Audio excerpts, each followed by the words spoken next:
Chers amis d'Ivoire TV, bonsoir. Dans le cadre de la diaspora, je reçois aujourd'hui un homme prestigieux, religieux, vivant ici avec nous à New York, qui vient précédemment de faire l'honneur de toute la communauté ivoirienne, en l'occurrence l'imam Konaté. L'imam Konaté qui vient d'être nommé comme conseiller spécial du maire de New York, de Blasio, aux affaires religieuses. Nous le recevons. Puis bien sûr, nous allons discuter avec lui de cette nomination qui fait la fierté de toute l'Afrique, pour ne pas dire de la Côte d'Ivoire. Imam, bonsoir. Bonsoir, frère Kwasi. Voilà. Germain. Avant de commencer, comme on a l'habitude de le faire, je voudrais te demander une prière. Nous allons confier ce moment-ci à Allah. Inch'Allah. On se confie à lui car il est le miséricordieux, il est très miséricordieux. On demande qu'il nous accompagne, qu'il soit avec nous, qu'il nous assiste, Inch'Allah. Amen. Alors Imam, comme je disais, il y a juste quelques jours, voilà, toute la communauté a été informée de cette nomination. Tu as été nommé au cabinet du maire de New York. Est-ce que déjà tu peux nous en parler un peu, d'abord ton parcours? Bismillahirrahmanirrahim. Wassalatu wassalam ala Sayyidina Muhammadin wa ala alihi wa sahbihi wa sallam. Merci beaucoup pour cette opportunité. Première des choses, je vais remercier d'abord les membres de la communauté africaine en général et les membres de la communauté ivoirienne spécialement. Surtout aussi la communauté musulmane qui a eu confiance en moi. Je pense que cette nomination, ce n'est pas la nomination d'Imam Konaté, c'est la nomination de la communauté africaine. Parce que si la communauté ne me soutenait pas dans mes œuvres, je pense que ça n'allait pas arriver. Surtout que lors du décès de notre vieille Adja Salomata Demia, paix à son âme, le jour du 7e jour à la mosquée était tellement remplie. Les musulmans, les Africains sont sortis de partout. Alors que le maire lui-même s'est fait représenter, police commissionnaire aussi, le département de la police était représenté, il y avait les sénateurs. Il y avait aussi des élus de la cité. Dieu merci, je pense que ça a été quand même remarquable.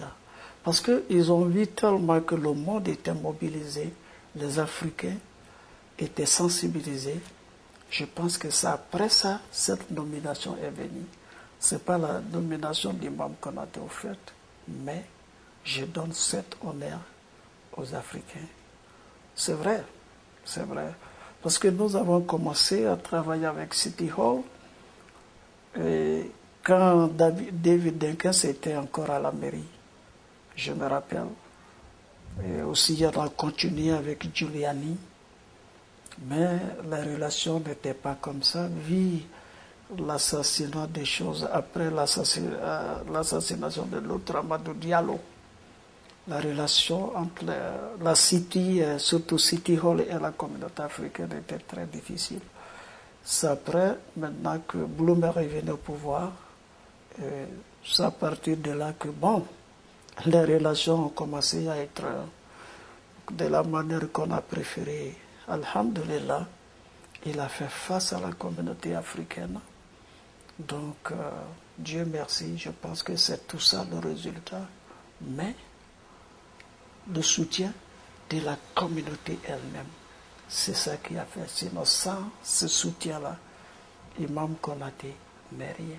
Alors Imam, tout à l'heure, à t'écouter, tu as cité le maire David Duncan, tu as cité Rudy Giuliani, tu as cité le maire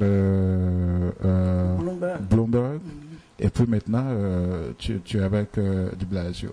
Ça veut dire qu'en fait c'est ce fruit-là que tu as sémé depuis le temps de David Duncan qui a porté aujourd'hui qui a porté cette arbre-là que tu as sémé depuis le temps de David Duncan qui a porté aujourd'hui fruit. bien sûr, comme tu le dis, avec le soutien de la communauté ivoirienne et africaine. Mais aujourd'hui, en tant que conseiller du maire, je sais que tu auras certainement un bureau à City Hall, à la mairie.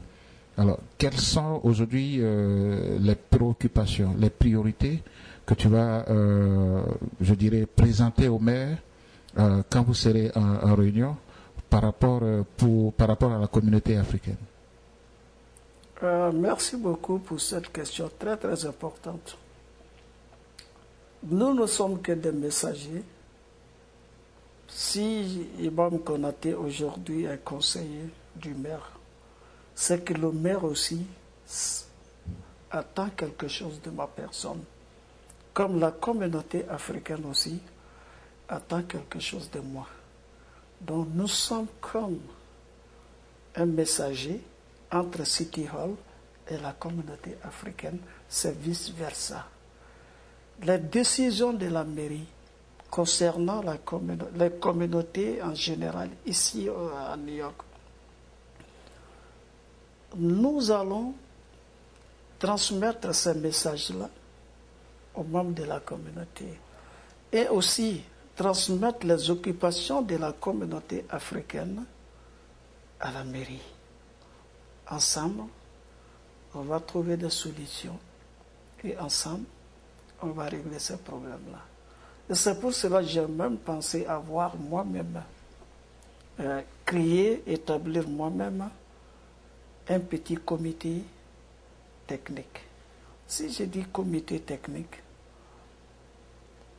un groupe de leaders africains, avant d'aller à la mairie pour des réunions, on va s'asseoir avec ce membre du comité. Maintenant, les occupations, les concerns de la communauté africaine, une fois qu'on a ça en document, on va transmettre ça à la mairie pour faciliter la tâche. J'ai pensé à ça, j'ai même partagé ça avec certains qui ont encouragé et qui ont dit que ça serait la meilleure des idées. Les préoccupations africaines de la communauté africaine ici sont connues. Immigration, housing, école pour nos enfants, santé, et puis travail et puis la santé. Donc voici nos préoccupations.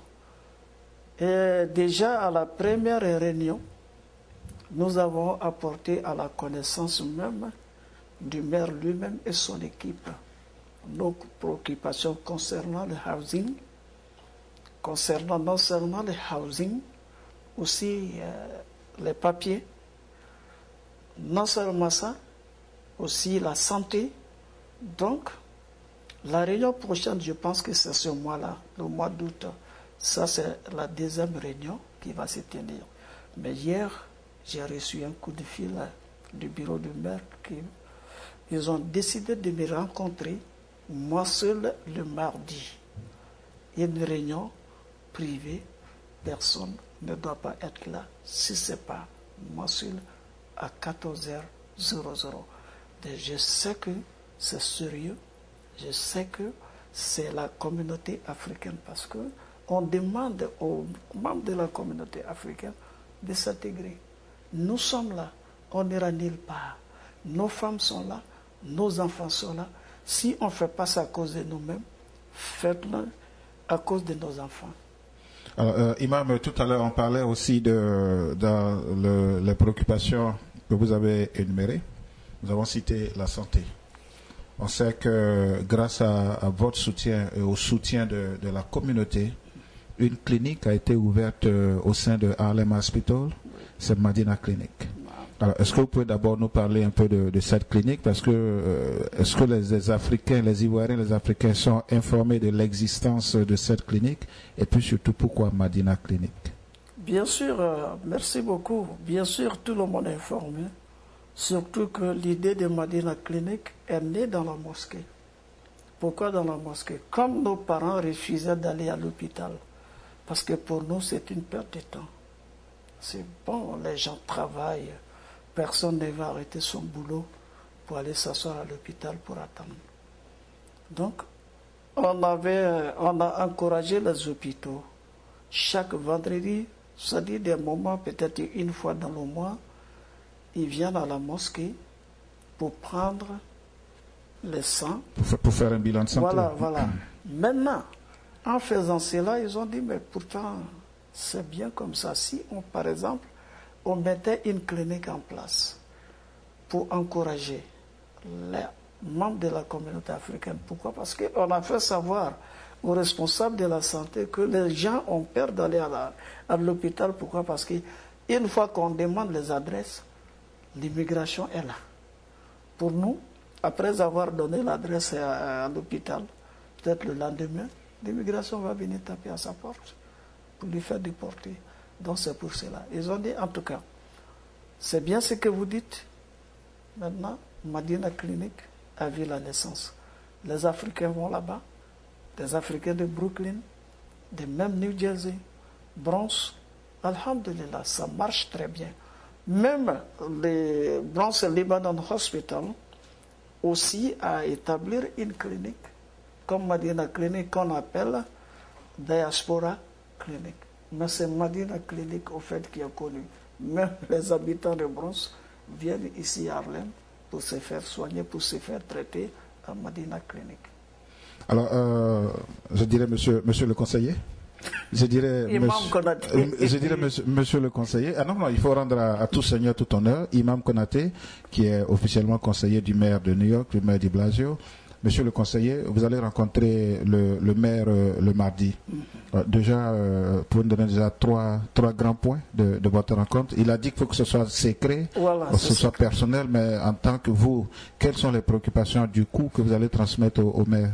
Présentement, ce que je vais porter à la connaissance du maire le mardi, l'immigration, qu'est-ce qu'il peut faire pour nous à ce côté? Parce que c'est notre préoccupation majeure.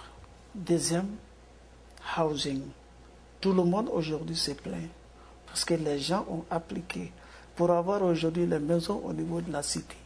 C'est très très dur et difficile parce que la liste d'attente. Le fait que la communauté hispanique a déjà compliqué la situation parce que la plupart des employés au niveau des choses housing, c'était les hispaniques. Donc on ne plaçait que les frères et leurs sœurs. Mais aujourd'hui qu'on a le temps, surtout que c'est une Nigériane qui a la tête des housing aujourd'hui, que de Blasio a nommé, nous allons encourager notre sœur. C'est vrai qu'elle est née ici, mais elle est du Nigeria. On va l'encourager. Nous allons porter cela à la connaissance du maire. Et puis encore, troisième chose que nous allons, préoccupation, c'est toujours la santé. Surtout si je dis la santé, parce qu'aujourd'hui, diabète, tension, et puis le stress. Voilà. C'est ce qui nous tue ici beaucoup plus, le stress. Et puis c'est en train de faire ravage au sein de la communauté africaine. Il faut trouver des solutions à cela. Ok. Voilà. Merci bien, chers amis d'Ivoire TV, dans le cadre de la diaspora, comme je vous le disais tantôt, je recevais aujourd'hui dans nos studios l'imam Konaté qui vient nouvellement d'être nommé conseiller spécial du maire de New York, de Blasio, chargé des affaires religieuses. Imam, dernier mot avant qu'on se quitte? Alhamdulillah, le dernier mot c'est toujours le mot de remerciement. Alhamdulillah, je remercie les membres de la communauté africaine pour le soutien. Je remercie la communauté musulmane qui a eu confiance en moi. Grâce à ce soutien, alhamdulillah, nous sommes là. Ce n'est pas moi, mais c'est eux. Si ce n'était pas leur soutien, tout ce qu'ils ont fait pour nous, lors du décès de notre mère, je profite par cette occasion, leur dire grand merci. Merci beaucoup. À cause de ce soutien, nous avons arrêté de pleurer notre mère, Adja Salimata Dumia. Tout le monde était mobilisé. Maliens, Guinéens, Ivoiriens, Sénégalais, tout le monde. Les gens sont venus des autres États pour participer, pour nous soutenir, pour pleurer avec nous. Vraiment, c'est Dieu qui va les récompenser. Merci tout le monde. Merci pour ce soutien. Que Dieu vous protège et qu'il nous donne longue vie.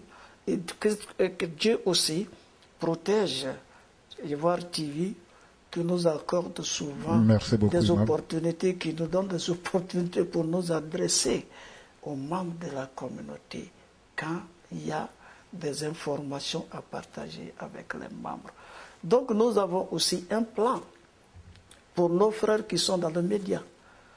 Je vous jure que nous avons partagé cela déjà, mais pas avec le maire lui-même, mais son bureau. Parce que quand il y a les publicités, il y a les événements qui se passent, le média africain, nos frères du média africain ne bénéficient pas. On a dit désormais, nous on ne regarde pas, ce n'est pas tout le monde qui regarde New York One, ce n'est pas tout le monde qui regarde CNN, BBC, ce n'est pas chose BBC. Toutes les grandes chaînes, on ne va pas les citer, mais toutes, voilà. Aussi, nous on ne sait pas lire l'espagnol, nous avons nos médias à nous, il faut aussi qu'ils donnent des publicités à nos médias quand il y a quelque chose. Il y a des Américains maintenant qui ne parlent que le français. Ils doivent penser à cela. Donc aussi le mardi, on va porter cela aussi à la connaissance du maire et on verra le résultat que ça va nous donner. Merci beaucoup. Merci à vous. Voilà, chers amis, je dirais merci à l'imam Konaté, autant pour moi. Merci à monsieur le conseiller. Voilà, il reste toujours imam. Merci à monsieur le conseiller. Bonsoir, dormez bien. C'était Germain Kouassi dans le studio d'Ivoire TV avec l'imam Konaté, qui est aujourd'hui conseiller du maire de New York, Di Blasio. Merci bien, imam. Merci. Félicitations. Merci bien. Merci à vous. Félicitations à vous. Merci bien. Vous l'avez découvert ici. Que vous avez découvert Ivoire TV.